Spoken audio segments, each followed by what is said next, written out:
मैं गुजारिश material instructions आए नहीं। वो मटीरियल इंस्ट्रक्शंस यहाँ हमारी वाली पार्टी में मेरी हद तक कभी होती नहीं है, तो इसलिए लेकिन ये तो वो हम दरवाजा देखें जहाँ तक वो बात है, आई डोंट नो, अगर गालिबन एक वो दरवाजा शायद हम उस पर हतमी कोई ना हो, वो बात आ सकती है कल परसों जी वो हम दरवाजे नहीं बंद करेंगे। ठीक फरमा रहे हैं सर। तो मैं सिर्फ अगर दो तीन ये मैं इसको अगर पढ़ लूँ इस अमेंडमेंट को मैं लौट, पहले आप ये बता दें इसके लाइफ के डिस्क्वालिफिकेशन के फेवर में या खिलाफ। मैं ये कहता हूँ कि it should be for whole of the time until and unless that constitutional amendment is made, क्योंकि 62(1)(f) के अंदर और 63 के अंदर डिफरेंस है। 63 ने सेल्फ इम्पोज रेस्ट्रिक्शंस कर दी हैं कि जब कोई शख्स 63G में या H में फर्ज करो आइडियोलॉजी ऑफ पाकिस्तान या कंटेम्प्ट में सजा हो गया, उसके लिए 5 इयर्स कर दिया गया। अगर कोई शख्स 2 साल से जायद किसी भी मॉरल टर्पिट्यूड के मुकदमे में सजा में हो गया, उसकी सजा 5 साल कर दी गई, उसमें देयर इज नो डिस्प्यूट। यहाँ आईन बनाने वालों ने इसमें कोई टाइम फ्रेम नहीं रखा। मसलन चूंकि ये इंपॉर्टेंट क्वेश्चन है, एक शख्स पब्लिक ऑफिस होल्डर है, प्राइम मिनिस्टर है, वो मिनिस्टर है, कैबिनेट में बैठता है, billions of rupees trillions of rupees के फैसले करता है। When some court of law has declared him as a corrupt man, corruption prove हो जाती है, खा वो 1 रुपए की हो या 1 बिलियन की हो, वो प्रूव हो जाती है। और वो ये अलग बात है, उसके बारे में भी जनाब की जो गाइडलाइन आएगी, कॉम्पिटेंट कोर्ट ऑफ लॉ कौन सी होगी, सिविल कोर्ट होगी, क्रिमिनल कोर्ट होगी, फेडरल शरीयत कोर्ट होगी, या सुप्रीम कोर्ट ऑफ पाकिस्तान ने फाइंडिंग्स दे दी हैं। बट द इशू इज कि समवन इज, देखिए मेरे लिए एक मसला ये खड़ा हो रहा है, आपका पार्टी मेंबर फैसल वावडा को तो रिलीफ मिली है और वो फॉलो नहीं हुआ है सबीउल्लाह बलोच, ठीक है। अब कल को कोई आएगा कहेगा जी शायद शोएब शाहीन के पास इख्तियार नहीं था पार्टी, क्योंकि आपने कोई चीज फाइल नहीं की हमारे सामने।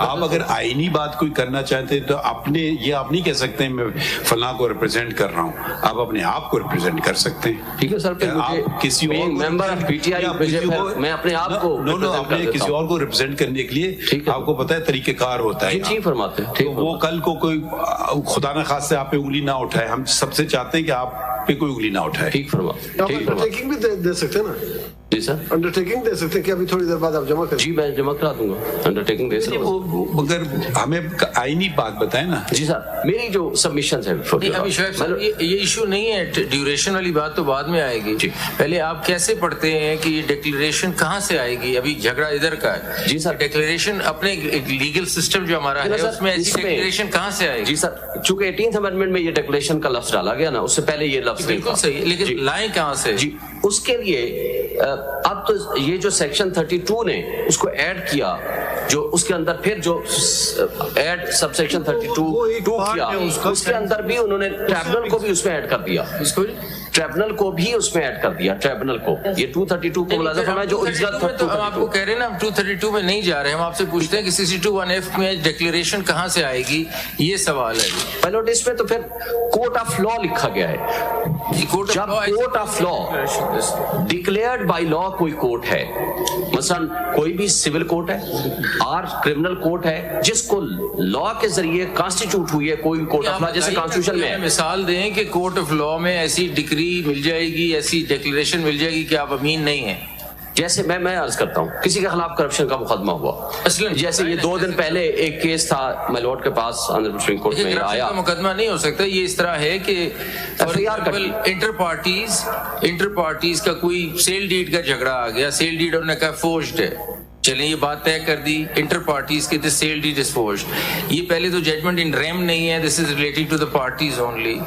इससे फिर अखज़ किया जा रहा है कि क्योंकि सेल डीड फोर्ज्ड है, ये आदमी ऑनेस्ट नहीं है। क्या ये करेक्ट तरीका है इस डिक्लेरेशन का? मैं एक दूसरी मिसाल, जो बड़ी क्लियर मिसाल देता हूँ, एक शख्स के खिलाफ FIR कटी, पब्लिक ऑफिस होल्डर था।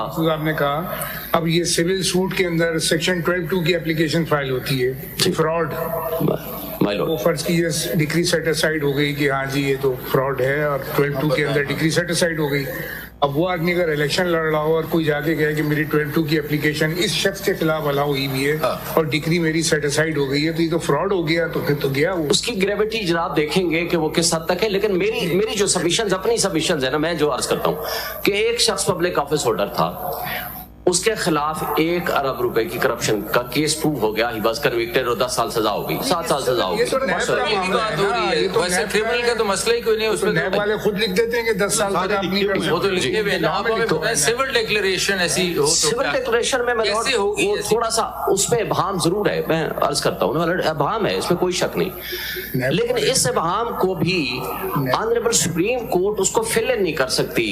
ये matter with proposal and suggestions जनाब पार्लियामेंट को भेज सकते हैं कि इस इबहम को दूर करें। आपका मतलब ये हुआ कि समीउल्लाह में जो डिक्लेयर किया गया, डिटरमाइन किया गया, वो नहीं कर सकते थे, यही आप कहना चाहते हैं? जी। और दूसरी बात ये डिक्लेरेशन, अगर आप सपोज आज हम आपको कहते हैं आप ये डिक्लेरेशन बनाए कि फला आदमी आज के बाद सादिक और अमीन नहीं रहा, ऐसी डिक्लेरेशन आएगी ना, इससे हटकर कोई डिक्लेरेशन होगी, उसकी बुनियाद पर डिस्क्वालिफिकेशन होगी या नहीं होगी?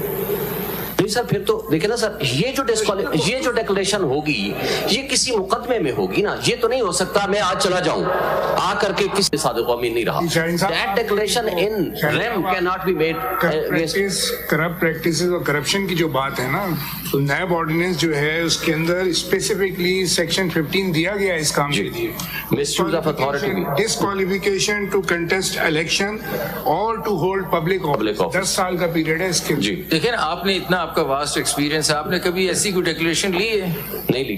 अच्छा, नहीं ली। तो अगर नहीं ली तो फिर कैसे लेने का तरीका कोई तरीका है? नहीं, मैं ये कहता हूँ कि उसका तरीका ये हो कि जब किसी के खिलाफ कोई भी मुकदमा है और वो मुकदमे के जरिए एक शख्स साबित हो जाता है कि उसने फ्रॉड किया या कोई ऐसी डिसऑनेस्टी की जिसमें प्रूव हो, अगर उसके साथ ये भी लिखा जाए कि इज नो मोर सादिक और अमीन, जी, फिर तो कोई बात है।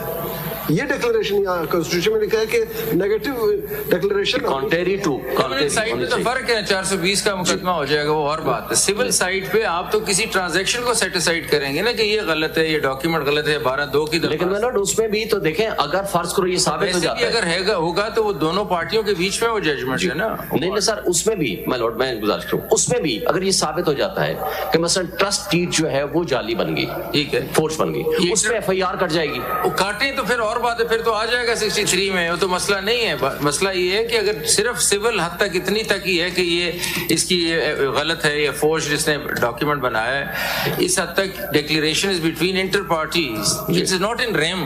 माय लॉर्ड, तो कैसे होगा ना, ये समझाए ना। लेकिन माय लॉर्ड, अगर इवन इफ कैसे, तो he will be liable for that. Declaration आई है, क्या डिक्लेरेशन आई है? मसलन ये डिक्लेरेशन इस हद तक आ गई है कि that document was prepared and used as a force document by them, by that person. Document forged है। अब इसका मतलब है कि वो ऑनेस्ट डिसऑनेस्ट, ये लिखेगा जज कि वो आप ऑनेस्ट भी नहीं है, ये लिखेगा नहीं, इन्फ्लुएंस तो उसी का ही ड्रा होगा ना। शोएब साहिन साहब, मजहर साहब ने बड़ी अच्छी मिसाल दी। एक कानून 12(2) में स्पेसिफिकली कहता है फ्रॉड, लेकिन लफ्ज फ्रॉड आ गया एंड मिसरिप्रेजेंटेशन, वो जजमेंट सेटिसाइड हो गई, ऑर्डर आ गया कोर्ट का, ठीक है। तो अब ये जो मिसाल है, पहली बात तो आपको पता है कि सिविल कोर्ट से डिस्ट्रिक्ट कोर्ट, फिर हाई कोर्ट, फिर सुप्रीम कोर्ट, 15 साल भी लग सकते हैं, 10 साल भी लग सकते हैं। तो वो लाएगा ऑर्डर, वो तो सेटिसाइड हो जाएगा, वो गया, हो सकता है सुप्रीम कोर्ट ऑर्डर को सेटिसाइड कर दे। तो देखिए इतना सिंपल नहीं है। दूसरी बात ये है कि तो फिर आप उधर इस तरह हर तरह का मिसयूज शुरू हो जाएगा कि जी आपने ये सूट डिसमिस, दिस इज